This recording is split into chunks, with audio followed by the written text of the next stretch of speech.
하나님의 말씀 창세기 25장 말씀 보겠습니다.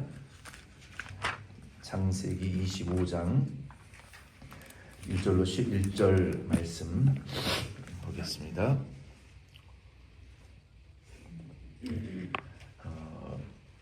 창세기 25장 1절로 4절 같이 읽겠습니다. 시작. 아브라함이 죄송해요. 출애굽기를 폈네. 창세기 25장 1절로 4절 읽겠습니다.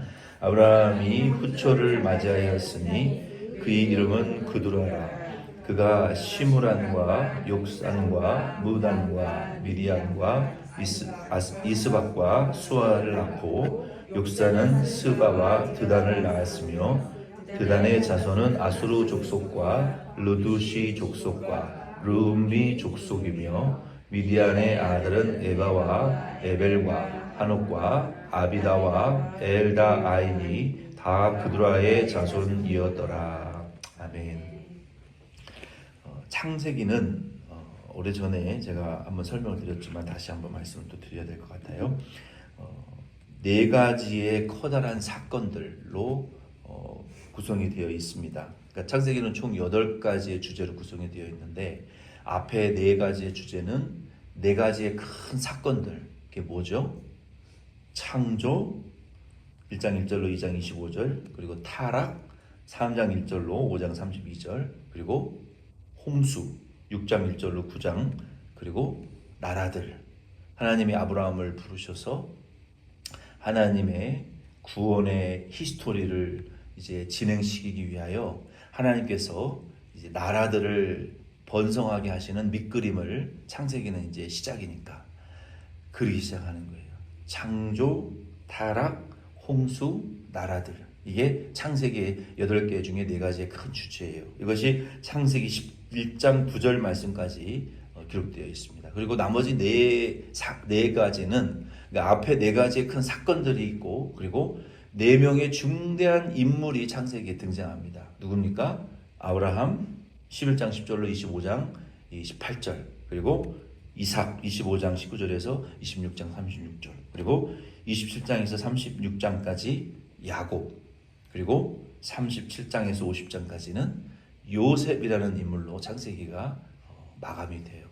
그러니까 창조, 타락, 홍수, 나라들, 아브라함, 이삭, 야곱, 요셉, 이 8가지의 주제가 창세기 전체의 내용이에요. 오늘 25장에서는 이제 아브라함이 죽고 이삭과 야곱이 등장합니다. 이 중요한 4가지의 인물의 3사람이 이제 동시에 여기 25장에 등장하는데 그 말은 무슨 말이냐면 이게 트랜지션, 아브라함에서 이삭으로 넘어가는 시점이다. 그래서 이 은혜도 아브라함 때 부어주시는 은혜가 따로 있고 이삭의 시대에 부어주는 은혜가 따로 있어요. 야곱의 시대에 부어지는 은혜가 있었고 요셉의 시대에 부어주는 하나님의 그 구원의 은혜가 있어요. 그러니까 이제는 아브라함 때는 기초를 닦는 거죠. In the beginning, 시작에, 기초의 태초에, 그런 것처럼 창조. 우리 이민 1세대 부모님들도 이민 오셔서 우리 교회에 기초를 닦는 일에 하나님에게 쓰임을 받으시는 거예요. 그 때에 부어지는 은혜가 있고 쓰임받는 그 쓰임의 용도가 있는 거예요. 기초를 놓아야, 파운데이션이 있어야 그 위에 집을 지을 거 아니에요. 뭔 건물을 지을 거 아닙니까? 그런 것처럼 하나님께서 이민교회를 세우시기 위하여 천에 하나 만에 하나, 한국에 있으면 교회도 예수도 안 믿고 교회도 안 나가고 신앙생활도 안 할 것 같은 분들을, 특별히 특전사, 특공대와 같은 분들을 다 뽑아가지고 미국으로 보내셔서 이민교회의 기초를 닦으셨단 말이에요. 그러니까 이 좋은 점도 있고 나쁜 점도 있어요. 믿음의 기초가 없는 분들이 이민교회의 1세대였기 때문에 나쁜 점도 있고 좋은 점도 있어요. 장점도 있고 단점도 있었단 말이에요. 몇 대가 신앙생활 해온 그 분들은 그 기초가 단단하고 흔들리지 않아요. 근데 이제 1대, 2대가 믿지 않고 나 때부터 예수 믿은 분들은 기초가 약해요. 그런 단점들이 있어요. 그래서 이민교회가 이게 불안한 점들은 이제 바로 그런 점들 때문에 이민교회가 든든히 서지 못하는 이유는 그런 것 때문이에요. 어쨌든 하나님이 아브라함을 통해서 그런 기초를 세우시고 또 에서를 통해서 빌드업하시고 또 이삭을 통해서 빌드업하시고 그 다음에 야곱을 통해서 또 세우시고 그리고 요셉을 통해서 또 꽃을 피우시는 이 하나님의 구원의 역사가 창세기 그렇게 기록이 되어 있는데 25장은 그 세 사람이 이제 아브라함의 이 역사는 이제 해가 지고 이삭의 이제 쓰임 받는 때가 오는 거예요. 그래서 1절로 4절 말씀해 보면은 하나님께서 아브라함의 나이 100세에 이삭을 생산할 수 있는 생리적인 능력을 회복시킨 것을 우리가 알 수 있어요. 그러니까 이례적으로 기적을 베푸셔서 아브라함에게 하나님이 사라를 통해서 이삭이 태어난 것이 아니라 아브라함이 생리적으로 생물학적으로 살아도 자녀를 낳을 수 없는 상태가 되었는데 하나님의 이삭을 주시면서 아브라함을 이 사람의 이 휴먼의 생리학적이고 생물학적인 그 기능을 회복시키신 거예요. 그래서 아브라함이 지금 여기 보니까 1절로 4절에 보니까 아들을 몇 명을 더 낳습니까? 6명을 더 낳는 거예요. 아브라함이 이삭을 낳은 이후에 약 137세 정도 되었을 때의 나이예요. 137세 정도 되었을 때에 6명의 아들을 낳고 그 아들들은 또 번성하여 이 가나안 주변 민족 국가들의 조상들로 그 민족들을 형성하는 그 기초를 이루는 그 후손들이 거기에서 그들의 조상이 되는 자녀들이 태어나게 됩니다. 5절로 6절 같이 읽겠습니다. 5절로 6절 같이 읽어요. 아브라함이 이삭에게 자기의 모든 소유를 주었고 자기 서자들에게도 재산을 주어 자기 생전에 그들로 하여금 자기 아들 이삭을 떠나 동방 곧 동쪽 땅으로 가게 하였더라. 아멘. 아브라함이 이삭에게 전 재산의 거의 전부를 주었어요. 그리고 이삭이 태어난 이후에 낳은 그 6 아들에게도 이삭에게 전 재산을 주었으니까 별로 안 남았을 거 아니에요. 그 남은 거의 일부분들을 나누어서 그 자녀들에게 주고 이삭 멀리 떠나라. 이삭 근처에 얼씬도 하지 말고 멀리 가라. 이게 좀 전통적으로 좋은 면으로 해석을 하는 이제 신학자들이 주석 서적들이 있는데 저는 그렇게 보여지지가 않아요. 물론 이제 아브라함이 이삭을 너무 소중하게 여기고 귀중하게 여겼으니까 이 귀중하게 여긴 그 시작은 하나님이 이삭을 통해서 열국이 복을 받게 하실 것이다. 그것은 장차 예수 그리스도께서 탕생하실 것에 대한 이제 그 샘플이에요. 이삭이 예수님은 아니죠. 샘플이란 말이에요.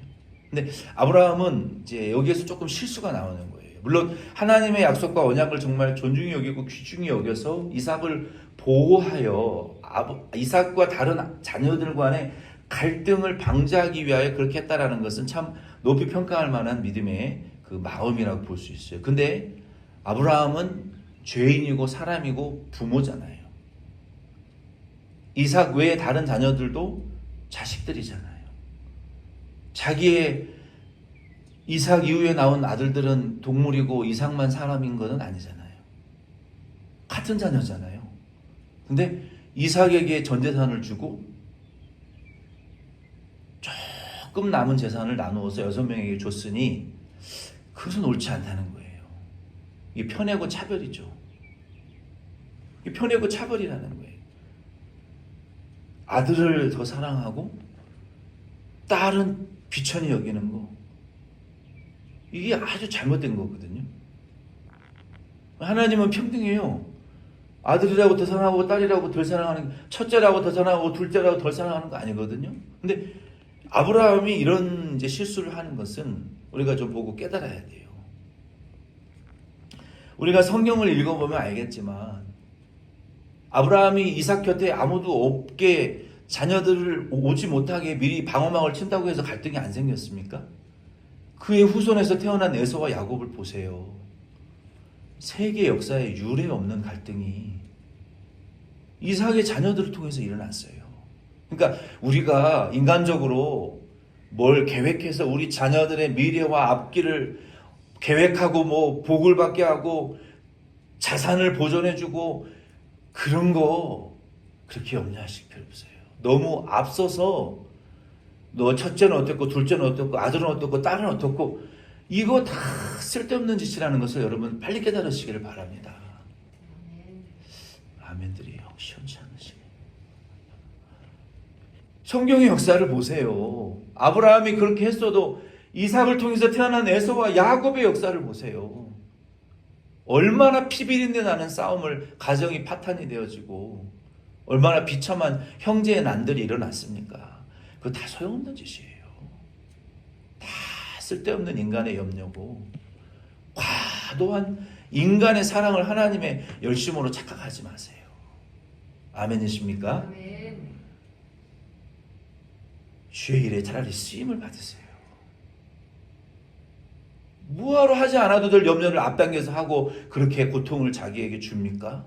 하나님도 아니면서 오늘 행복하게 믿음으로 행복하게 사시고 오늘 주의 일에 믿음으로 행복하게 힘쓰시고 뭐하러 머리카락 하나도 검게 못 튀긴 걸 검게 못하고 검은 걸 흰게 못하는 그 염려와 걱정을 싸잡아 들고 그렇게 고통을 자기를 욕심으로 찌르면서 인생을 허비하시냔 말이에요.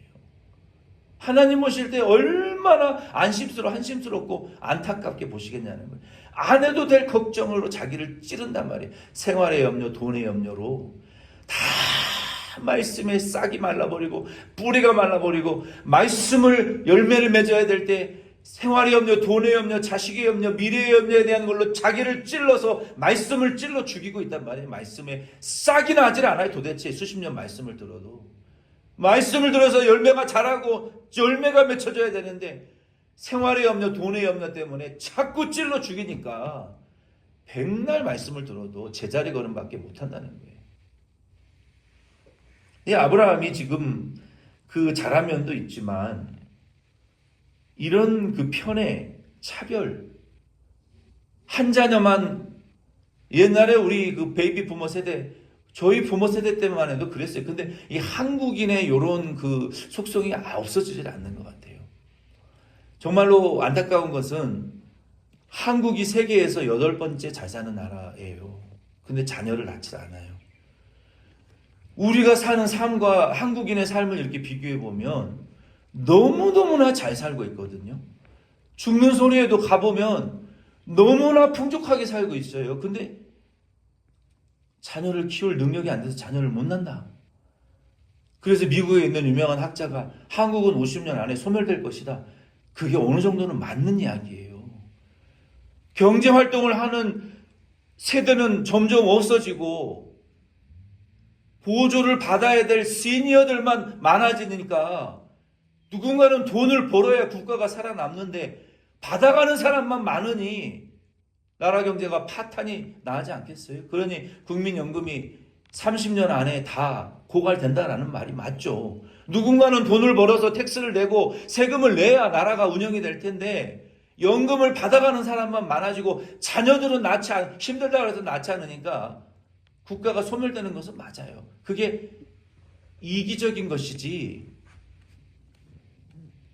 가난해서 자녀를 못 낳고 나라가 이게 나라냐 헬조선 그래서 자녀를 못 낳는다는 말은 핑계밖에 되지 않아요. 미국에 와서 이민살이를 좀 해봐야 그런 소리 안 할 텐데. 우리 한인 이민자들이 어떻게 사는가를 좀 보고 느껴야 될 텐데. 제가 그 한국에서 목사님 오셨을 때도 목사님 제발 목회자들 미국에 여기 이민교회 좀 사역 좀 하게 보내세요. 이민 목회가 어떤지 좀 체험을 좀 해야 죽는 소리 안 하고 똑바로 사역하지. 이민 사역은 오지와 같아요. 오지. 그러니까 이 아브라함이 이렇게 어떻게 해서든지 하나님의 뜻을 이루기 위해서 참 애를 쓴 것은 맞는데 우리 부모의 세대 때도 그랬잖아요. 자녀가 서너씩 기본적으로 있으면 첫째에다가 올인하는 거예요. 둘째, 셋째는 잘 먹이지도 교육하지도 가르치지도 않아. 사주지도 않아. 옷도 형, 누나, 언니들이 오빠들이 입던 거 물려 입고 말이야. 물려주고 이거 새 거야, 새 거. 몇 달 안 입었어. 새 거야. 근데 철이 없는 어린아이 또래는 저도 어렸을 때 프로스펙스 단 한 번도 신어본 적 없어요. 나이키는 언간생신 무슨 나이키. 시장에서 짝퉁 프로스팍스 두 켤레 신어봤나? 창피해서 학교 가기가 싫어요. 죽을 만큼 싫어요. 그러니까 어린아이 또래는 그런 거예요. 엘살바도르나 이런 감옥에 정말 흉측한 범죄자들 들어와 있는 그 이유를 물어보면요. 왜 그런 죄를 저질렀습니까? 옷 사고 운동화 사고 남들이 씹는 거 입고 그러고 다니다가 도둑질 하다가 중범죄자들이 됐다. 그러니까 그 나이 또래는요. 자기 또래들이 입는 거, 신는 거, 먹는 거 뭐 그게 자기들만의 전부인 거예요. 그 나이 또래는 어린아이 또래에는 죽기보다도 학교 가기가 싫어요. 그런 짝퉁 운동화 신고 쪽팔리면 입술 신으면 바닥에 달아가지고 비가 줄줄 새고 신발 벗으면 신발에서 이 썩는 애가 나는 그런 신발을 신고 학교 가는 것은 죽기보다 싫은 거예요. 그 나이 또래에는. 근데 그게 아이들에게는 상처고 트라우마고 평생 잊을 수 없는 아픔이라는 것을 우리 부모 세대 때는 잘 몰라요. 남들도 다투고 살았다. 다른 자식들은 그보다 더해도 동생들도 길렀다. 뭐 이런 식으로. 근데 그게 자녀에게 또 전가가 되고 내가 받은 상처와 트라우마가 내 자식들에게 똑같이 반복되는 거예요. 그러니까 부모님들은 그런 잘못을 자식들한테 무릎 꿇고 손이 발이 되도록 빌어야 되는 거예요. 성장하고 난 이후에는. 그 상처를 씻어주기 전에는 그 갈등이 없어지지 않아요. 부모 자식 간에. 그걸 아셔야 돼요. 나도 힘들었다. 남들도 다 그러고 살았다. 남들은 뭘 하고 뭐 어떻게 살았는지 모르지만 내 자식과 내 부모의 관계는 회복되어야 돼요. 사과하고 용서를 구하고 내가 그때는 부모의 자격이 없어서 그랬고 철이 없어서 그랬고 나도 처음 부모였기 때문에 몰라서 그랬으니 서럽고 불쌍한 부모를 못 배워서 그랬으니 용서해라. 내가 어떻게 하면 좋겠냐. 이렇게 나가야지. 똑같이 맞짱을 뜨고 배째라는 식으로 하면 그 자식 망치는 길이에요. 그게 얼마나 큰 죄라는 것을 깨달으셔야 돼요. 우리 부모님 세대는. 아브라함도 그런 태도로 한 자녀만 편애하고 차별하는 거 그거 죄입니다. 엄청난 죄예요. 아멘이십니까? 그게 죄라는 걸 깨달아야 돼. 우리 부모님 세대, 우리 어른 세대들은 그걸 깨달고 우리 세대가 뭘 잘못했는지를 몰라. 물론 힘들고 고생하셨죠. 근데 이 한국인들은 아직도 이러한 그 잘못된 문화가 고쳐지질 않아요. 제가 누구한테 그런 말을 했어요. 부모님들이 자녀들에게 유산 물려주는 거 그거 조건 없이 주는 거 아니라고. 제사법 얻어먹으려고 물려주는 거 아니냐고. 대접받기 위해서 물려주는 거 아닙니까?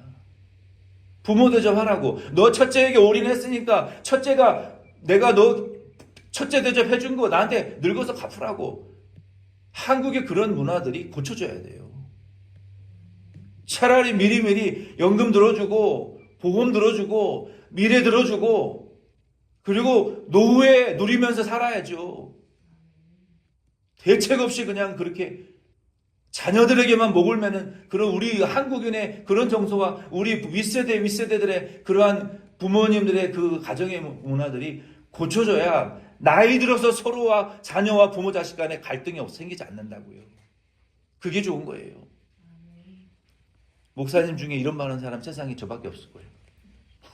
이게 실질적인 거라고요. 나이 들어서 부모와 자녀 간에 갈등 생기는 이유가 뭡니까? 돈 때문에 갈등이 생겨요. 돈 때문에. 내가 너를 어떻게 키웠는데 네가 나한테 이럴 수 있어. 결국 돈 때문에 서로 틀어지고 갈등 생기는 거예요. 돈 때문에. 그러지 않기 위해서는 편애하지 마시고 차별하지 마시고 공평하게 사랑하세요. 공평하게. 그리고 유산 함부로 막 다 주지 마시고 부모님들 돈 있어야 자식들이 효도해요. 그걸 아시라고요. 뭐 부모 자식 간의 사랑이 영원할 것 같아요? 아닙니다. 두 집 건너 한 집 부모 자식 간에 서로 전화통화 1년 가도 전화통화 안 하는 사람들 부지기수예요. 요즘 무슨 부모 자식 간의 사랑이 영원합니까? 그렇지 않아요. 지혜를 가르쳐드린 그 지혜를 부모님들도 그래서 그게 권위예요. 돈이 권위라고요. 그래서 아브라함처럼 편애하지 마시고 차별하지 마시고 공평하게 하세요. 자녀들에게. 나중에 유산 남겨주실 때에도 공평하게 자녀들에게 똑같이 n분의 1로 그리고 교회도 똑같이 좀 기부 좀 하시고 주의를 위해서 아브라함이 그렇게 돼서 결국은 그런 실수를 하고 교회는 이런 태도가 있어야 돼요. 요즘 그 유행하는 말 중에 이 집단지성이라는 말이 있습니다. Collective Intelligence. Collective Intelligence라는 것은 집단지성이라는 것은 같이 모여서 마음이 통하는 사람들이 같이 모여서 이 의견을 나누어서 최선의 것들을 추구하는 그런 집단지성. 이게 근데 교회 안에도 있어야 돼요. 근데 만약에 교회가 믿음과 상식과 합리성을 잊어버리고 집단지성을 잊어버리면요. 이단이 가지고 있는 특성 중에 하나가 무엇이냐면은 그 집단지성을 상실하게 되면 집단 착각을 하게 된다라고 말했어요. Collective Illusion. 이단들이요. 지금 한국에도 뭐 여러 나라들에도 분명히 잘못된 것인데 그걸 지지를 하잖아요. 이게 집단 Collective Illusion. 분명히 잘못된 것인데 지지를 해요. 이게 집단 착각 아닙니까? 이단도 마찬가지 아니에요. 교회 안에서도 집단적으로 착각을 하고 있으면 안 돼요. 집단 컬렉티브 일루전이 아니라 컬렉티브 인텔리전트. 믿음 안에서 교회는 합리성을 유지하고 최소 믿음 안에서 합리적인 판단을 해나가며 서로가 교회를 복음을 하나님의 영광을 세워나가는 그러한 이 집단이 커뮤니티가 되어야 되지 특정 성도와 특정 사람만 사랑하고 존중하고 특정 집단은 차별하는 그런 컬렉티브 일루전을 하는 집단이 되어서는 사회적으로 지탄을 받는 집단이 될 수밖에 없어요. 그래서 우리 교회는 이런 아브라함과 같은 실수를 우리가 하지 않아야 됩니다. 이러한 실수를 많이 했던 집단들이 누굽니까? 마태복음 23장 13절에 보면은 서기관들, 외식하는 서기관들아, 너희가 배춧잎에 11조는 드리면서 하나님을 향한 의와 인과 신은 버렸도다. 이것도 하고 저것도 하라. 그러니까 이게 주객이 전도되어져 버린 거예요. 우리가 하나님을 믿는 열심이 있는다고 하면은요, 하나님의 이름을 위한 열심을 막 우리가 추구하다 보면은요, 잘못되면은 하나님은 없고 열심만 있는 컬렉티브 일루전 하는 집단이 교회가 되기가 정말 십상이라는 거예요. 어느 시간이 가다 보니까 열심히 랄랄라 따따따 코카콜라 진땅이 장화 만땅이 운동화 기도는 하는데 하나님은 없어. 열심히 교회는 나오는데 내가 하나님의 은혜는 못 받고 있어. 열심히 봉사를 하는데 성령의 충만함은 없어요. 이렇게 되면 안 된다는 거예요. 그래서 우리는 이 집단 지성을 잊어버리면 안 되는 거예요. 교회도. 그래서 7절로 11절 마지막에 보면 이제 아브라함이 사라보다 48세를 더 살았고 이 아브라함이 자기 열조에게로 돌아갔다라고 말했어요. 그러니까 아브라함은 자기 묘지에 묻혔다는 의미만 있는 것이 아니라 하나님의 나라의 백성들에게 돌아갔다. 하나님 나라의 백성이 낙원에 들어갔다라는 그런 의미입니다. 주기도문으로